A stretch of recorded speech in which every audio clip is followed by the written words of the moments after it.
Hello guys, welcome to 65th episode of global and Indian affairs. तो चलिए quickly 7 जुलाई के current events देख लेते हैं। सो फर्स्ट इवेंट क्या है? वर्ल्ड चॉकलेट डे और इंटरनेशनल चॉकलेट डे 2023 कब ऑब्जर्व किया जाता है? 7 जुलाई को। ठीक है, 7 जुलाई को इंटरनेशनल चॉकलेट डे या world world chocolate day observe किया जाता है। Established in 2009, so कब एस्टेब्लिश किया गया था? 2009 में। World chocolate day commemorates the anniversary of chocolate's introduction to Europe in 1550।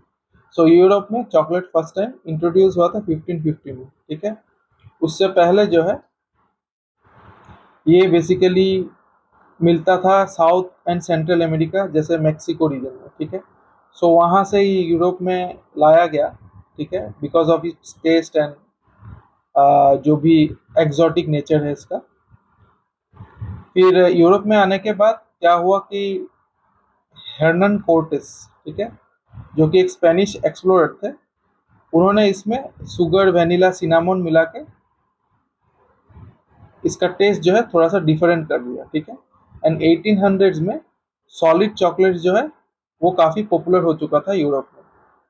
So eventually cocoa का इम्पोर्टेंस, जो कि चॉकलेट बनाने के लिए यूज़ किया जाता है, सो उसकी इम्पोर्टेंस को समझ के 2009 में ये जो वर्ल्ड चॉकलेट डे है उसको एस्टेब्लिश कर दिया गया। अभी चॉकलेट जो है comes from seeds of Theobroma cocoa tree. ठीक है, which has a long history of cultivation in Mexico, central America and northern south America. Currently Africa जो है वो लीड करती है कोकोआ ट्री प्रोडक्शन। ठीक है, सो इसको ध्यान में रखिएगा। सो वर्ल्ड चॉकलेट डे जो है वो ऑब्जर्व किया जाता है 7 जुलाई में। ठीक है, और एस्टेब्लिश हुआ था 2009 में। किस्वाहिली लैंग्वेज डे, ये भी 7 जुलाई को ऑब्जर्व किया जाता है। ये यूनेस्को जो है वो बेसिकली इसको ऑब्जर्व करती है हर साल। This special day in its second edition, so इस साल जो है सेकेंड एडिशन ऑब्जर्व किया गया। Acknowledges the significance of Kiswahili, also known as Swahili, as a language of immense culture and linguistic value. So Swahili जो है basically Africa में बोला जाता है। It is the first African language to have a dedicated unit within the Directorate of Global Communications at the UN. सो ये first African language है जिसका कि प्रेजेंस है या फिर यूटिलाइज किया जाता है कहाँ पे? यूएन में। ठीक है, on 7 July 1954 Tanganyika African National Union under the leadership of late Mwalimu Julius Kambarage Nyerere, first president of United Republic of Tanzania, adopted Kiswahili as a unifying language for their independence struggles. Recognizing the significance of language diversity, the United Nations General Assembly, so establish कर दिया था United Nations General Assembly ने। ठीक है, passed resolution 71 by 328 on multilingualism in 2017 during the 41st session of the General Conference of UNESCO on November 23rd, 2021. Resolution 41C61 was adopted. This resolution acknowledged the vital role of Kiswahili in promoting cultural diversity, fostering dialogue among civilizations, and supporting multilingualism as a core value of the United Nations. सो 2021 में इसको establish किया गया था through resolution 41C61। ठीक है, सो हमको ये ध्यान में रखना है 2021 में इसको एस्टेब्लिश किया गया था। 2021 में एस्टेब्लिश किया गया था by UNESCO.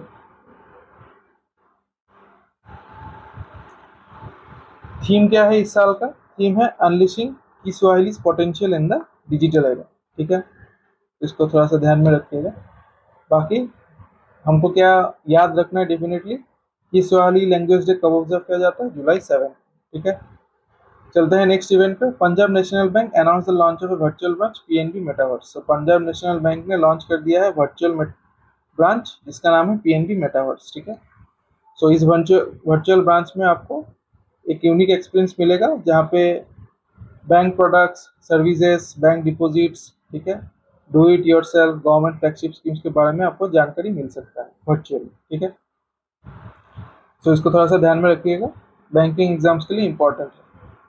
Reserve bank of India appointed P Vasudevan executive director. So RBI ने पी वासुदेवन को अपॉइंट कर दिया है एज एग्जीक्यूटिव डायरेक्टर।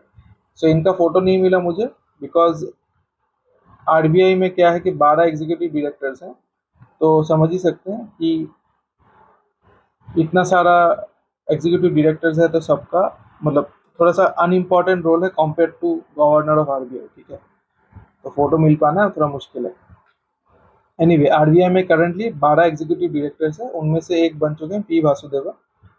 टोटल जो है 16 नॉन ऑफिशियल डायरेक्टर्स होते हैं आरबीआई में, जो जिसमें से 4 जो है जोनल डायरेक्टर्स होते हैं। सो दिल्ली, मुंबई, कोलकाता एंड चेन्नई, सो उनको डायरेक्टली जोन से ही अपॉइंट किया जाता है, ठीक है। बाकी जो ये 12 डायरेक्टर्स है एग्जीक्यूटिव डायरेक्टर्स, इनको अपॉइंट करता है आरबीआई, मतलब आरबीआई का जो मेन हेड ऑफिस है। एनीवे, हमको क्या ध्यान में रखना है, आरबीआई का एग्जीक्यूटिव डायरेक्टर रिसेंटली किसी को बना दिया गया है, रिसेंटली मतलब इसको अपॉइंट किया गया है as an executive director in RBI, P Vasudevan, ठीक है। चलते हैं नेक्स्ट इवेंट पे। Russian oil company Rosneft recently appointed Govind Kotiyath Satish, former IOC director, as a member on its board. This makes him the first Indian to be appointed to the board of the Russian oil giant. So Russian oil company Rosneft ने क्या किया कि गोविंद कोटियर सतीश, जो कि एक farmer IOC director हैं, उनको अपने बोर्ड का मेंबर बना दिया है, ठीक है। The appointment comes as a sign of Russia strategy aimed at boosting trade links with India. The Rosneft board also includes representatives from Qatar and the Philippines. So India को छोड़ के Qatar and Philippines से भी इस board में representation है, ठीक है। The Russian oil company has partnerships with the IOC in oil and gas fields in Russia. Furthermore, it engages in the sale of crude oil to Indian firms such as IOC along with other companies and has recently initiated the shipment of naphtha to refiners in Gujarat. Anyway, हमको क्या ध्यान में रखना है कि जी के सतीश, ठीक है, जी के सतीश जो है इनको अपॉइंट कर दिया गया है as a member of board in Rosneft, जो कि रशियन ऑयल कंपनी है, ठीक है। चलते हैं next event. According to United Nations Economic and Social Commission for Asia Pacific, UNESCAP global survey on digital and sustainable trade facilitation. So UNESCAP global survey on digital and sustainable facilitation, ठीक है। So India emerge as the best performing country in South Asian region. So India बन गया है best performing country in South Asian region. So इसको ध्यान में रखिएगा, very important. The 2023 survey covering more than 140 economies and evaluating 60 trade facilitation measures has positioned India at the forefront of global trade facilitation efforts with an impressive score of 93.55% in 2023 vis-a-vis 90.32% in 2021. The 2023 survey recognized India's exceptional progress with the country achieving 100% in four key areas: transparency, formalities, institutional arrangement and cooperation and paperless trade. So ये 4 factors में, ठीक है। So transparency, formalities, institutional arrangement, paperless trade, इसमें India ने जो है 100% score किया है। सिर्फ क्रॉस बॉर्डर पेपरलेस ट्रेड में उसका स्कोर थोड़ा सा कम आया है, बट ओवरऑल अगर देखें साउथ एशियन रीजन में India is much better placed, ठीक है। सो इसको थोड़ा सा ध्यान में रखिएगा। अच्छा, ये इवेंट जो है 7 जुलाई को ही हुआ था, और सम रीज़न मैं देख रहा हूँ कि यहाँ पे वो आया नहीं, ठीक है। ओके, चलते हैं नेक्स्ट इवेंट पे। SpaceX of Elon Musk was granted 2 licenses by the Mongolian government to function as an internet service provider utilizing low orbit satellites that result high-speed internet connectivity through Starlink. The satellite communication service operated by SpaceX will be accessible to numerous internet users in Mongolia. So Mongolia में SpaceX को permission मिल चुका है, licence मिल चुका है to provide broadband services through high speed connectivity Starlink, ठीक है।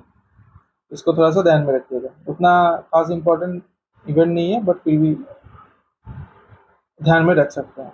Department of Telecommunication collaboration with MyGov launch the Bharat internet Utsav to celebrate the power of the internet, ठीक है। इसको भी थोड़ा सा ध्यान में रखिएगा। NLC India Limited, a Navratna under the Ministry of Coal, bags GeM award for timely payment CPSEs, ठीक है। सो ये भी ऑनलाइन इवेंट है, थोड़ा सा ध्यान में रखिएगा। GeM award for timely payment CPSEs 2023 किसको मिल गया है? NLC India Limited. PM Narendra Modi flagged off 2 Vande Bharat express trains, एक गोरखपुर टू लखनऊ वंदे भारत एक्सप्रेस और एक जोधपुर टू अहमदाबाद साबरमती एक्सप्रेस, ठीक है। सो टोटल अभी 25 वंदे भारत ट्रेन हो चुका है। Prime minister also laid the foundation stone for development of Gorakhpur railway station at cost of ₹498 crores. PM also inaugurated and laid the foundation stone of multiple development projects worth more than 12,100 crores in Varanasi, Uttar Pradesh, and projects worth around 7,500 crores in Raipur, Chhattisgarh. Anyway, हमको ध्यान में रखना है recently launch जो है Gorakhpur Lucknow and Jodhpur Ahmedabad, total 25 Vande Bharat train हो चुका है। बांग्लादेश क्रिकेट कैप्टन तमीम इकबाल, सो ये है तमीम इकबाल, उन्होंने अपना रिटायरमेंट अनाउंस कर दिया है, सो इसको थोड़ा सा ध्यान में रख सकते हैं। क्वेश्चन आ सकता है कि which of the following cricketer recently retired, तो तमीम इकबाल, ठीक है। चलते हैं नेक्स्ट इवेंट पे। 67 travel agents association of India convention is being held in Sri Lanka capital Colombo from 6 July 6 to 9। तो 67 travel agents association of India convention कहाँ पे हो रहा है या हुआ है या होगा, ठीक है, Colombo. TAI, the largest and oldest tourism agency in India, is set to showcase theme of futuristic focus on transcending borders and emphasize Sri Lanka's position as a safe, convenient, and welcoming destination for Indian tourists. India has been the largest source market for tourism in Sri Lanka last year. Indian High Commissioner to Sri Lanka कौन है? गोपाल बगली। TAI president कौन है? ज्योति मायल। TAI headquarter Mumbai. TAI formed in 1951, ठीक है। हमको क्या ध्यान में रखना है? 67 travel agents association of India convention कहाँ पे हो रहा है? कोलंबो में। एंड साथ में ये भी ध्यान में रखना है, ठीक है। चलते हैं नेक्स्ट इवेंट पे। Netherlands won the FIH hockey pro league 2022-23 defeating Belgium. So Netherlands ने जीत लिया है FIH hockey pro league 2022-23 defeating Belgium. With this win Netherlands became the first team in the men's competition to win a second title, successfully defending the first title won in the competition last year. The event was held in Antwerp. So ये जो event है FIH pro league 2022-23 Antwerp में हुआ था, और इस win से Netherlands also became first nation to win both men's and women's FIH hockey pro league title in the same season. So कुछ दिन पहले हम लोगों ने डिस्कस किया था कि नेदरलैंड वीमेंस टीम ने भी women's FIH hockey pro league जीत लिया, ठीक है। तो इसीलिए Netherlands became first country to win both men and women title in the same season, तो ध्यान में रख सकते हैं। Indian men hockey team finished fourth in the FIH pro league. Indian captain Harmanpreet Singh finished as top scorer in FIH Pro League with 18 goals, and Indian hockey team also was also the top goal scorer with 51 goals. ठीक है, चलते हैं next event पे। Elina Geo Systems, a Bengaluru-based firm, unveiled the country's first handheld navigation device based on the IRNSS NAVIC navigation with Indian constellation. So Elina Geo Systems ने एक hand held device बना दिया है based on the NAVIC, ठीक है। कुछ दिन पहले हम लोगों ने बात किया था कि NAVIC सैटेलाइट जो है लॉन्च किया जा रहा है, सो उस पर बेस्ड एलिना जियो सिस्टम्स ने एक हैंड हेल्ड डिवाइस बना दिया है। A device is to provide precise directions for various infrastructure projects such as railway, land survey, telecoms, and hydrocarbon exploration. PNT positioning, navigation, and timing device will house a 5G mobile phone and NAVIC chip along with its adapter and receiver to be able to communicate with NAVIC satellite. The 5G mobile phone used as part of the PNT device is manufactured by Optimus Logics, a Bengaluru-based company under the brand Rhino. The 5G Rhino device was launched by Prime Minister Narendra Modi on August 15, 2022. Anyway, हमको क्या ध्यान में रखना है? पहला line ध्यान में रखना है, ठीक है। चलते हैं नेक्स्ट इवेंट पे। आसिक्स India Private Limited, a sports gear company, appointed actor Shraddha Kapoor as brand ambassador, ठीक है। सो आसिक्स इंडिया ने श्रद्धा कपूर को अपना ब्रांड एम्बेसडर बना दिया। चलते हैं नेक्स्ट इवेंट पे। Financial planning standards board appointed Krishna Mishra as it CEO। So ये है कृष्ण मिश्रा, इनको बना दिया गया है FPSB का CEO, ठीक है। FPSB जो है subsidiary of FPSB। So FPSB जो है बेसिकली FPSB लिमिटेड का एक सब्सिडियरी है, the global standard setting body for financial planning profession and owner of the international certified financial planner certification programme, ठीक है। चलते हैं नेक्स्ट इवेंट पे। 27 all India women senior national football championship 2023 किसने जीत लिया? तमिलनाडु ने जीत लिया, ठीक है। तो इसको ध्यान में रखिएगा, तमिलनाडु ने 27 all India women senior football championship 2022-23 जीत लिया है। पहुंच गए हम हमारे लास्ट इवेंट पे। Phosphate rock is an essential element used in the production of phosphorus for the fertilizer industry. Phosphorus is also used in the production of solar panels and lithium iron phosphate batteries for electric car as well as semiconductor and computer chips. So phosphate rock का importance जो है काफ़ी मतलब काफ़ी important element है, जो मतलब ये बेसिकली फॉस्फोरस का डिपॉजिट है, ये फॉस्फेट रॉक। एंड इसको फॉस्फोरस को जो है फर्टिलाइजर इंडस्ट्री में यूज़ किया जाता है, फिर बैटरीज में यूज़ किया जाता है, ठीक है, सोलर पैनल्स में यूज़ किया जाता है, तो काफ़ी इंपॉर्टेंट सोर्स ऑफ फॉस्फोरस है। So a massive underground deposit of high grade phosphate rock in Norway was found, ठीक है। It is counted as the world's largest. तो ये जो डिपॉजिट है ये वर्ल्ड का largest deposit of high grade phosphate rock बताया जा रहा है। Big enough to satisfy world demand for fertiliser, solar panel, electric car batteries over next 50 years. तो काफ़ी बड़ा डिपॉजिट है, टोटल 70 बिलियन टन्स का डिपॉजिट बताया जा रहा है। अभी तक इसके डिस्कवरी से पहले जो है मोरक्को में सबसे ज़्यादा डिपॉजिट माना जा रहा था, ठीक है, विथ 50 बिलियन टन्स, और उसके बाद China, Egypt and Algeria. But इसके बाद, इस डिस्कवरी के बाद बेसिकली नॉर्वे जो है मतलब यूरोपियन नेशंस के लिए काफ़ी बेनिफिशियल है, बिकॉज इससे क्या होगा कि उनका जो रिलायंस है ऑन चाइना, ठीक है, तो वो काफ़ी कम हो जाएगा। मतलब इजिप्ट एंड अल्जीरिया मैंने छोड़ दिया, बट चाइना का को पता है अभी काफ़ी झमेला चल रहा है लोग European nations as well as US के साथ। एंड उस बेसिस में यूरोपियन नेशंस जो है वो बेसिकली बोल रही है कि इससे चाइना के ऊपर रिलायंस उनका फॉर फॉस्फेट्स एटलीस्ट कम हो जाएगा, ठीक है। ठीक है, चलिए कुछ क्वेश्चंस आज का ट्राई कर लेते हैं। Which of the following countries won the men's FIH Hockey Pro League 2022-23? Netherlands. Who among the following was recently appointed by Russian oil company Rosneft as a member on its board from India? Govind Kotiat Satish or GK Satish. Which of the following countries recently granted license to SpaceX to operate as an internet service provider in the country? Mongolia. World Chocolate Day or International Chocolate Day is observed on 7 July. Kiswahili Language Day is observed on 7 July. Which of the following statements is true? Gutti Koya tribe is a subtribe of Koya tribe residing in Telangana, Andhra Pradesh, Chhattisgarh and Odisha. This tribe is mainly engaged in agriculture and has expertise in making bamboo furniture. Koya language is spoken by this tribe, which belongs to the Dravidian language family. One of the most significant festivals celebrated by the Koas is the Samakka Saralamma Jatra, which occurs once every 2 years on the full moon day of the माघा मासम, जनवरी या फरवरी। तो ये basically D है।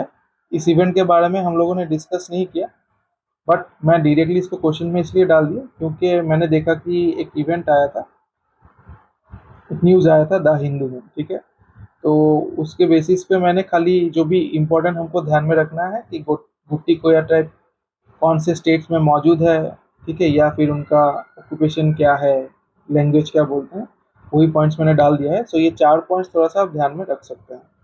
Who among the following was recently appointed as the CEO of Financial Planning Standards Board? Kishan Mishra. Which of the following Bangladeshi cricketer announced his retirement recently?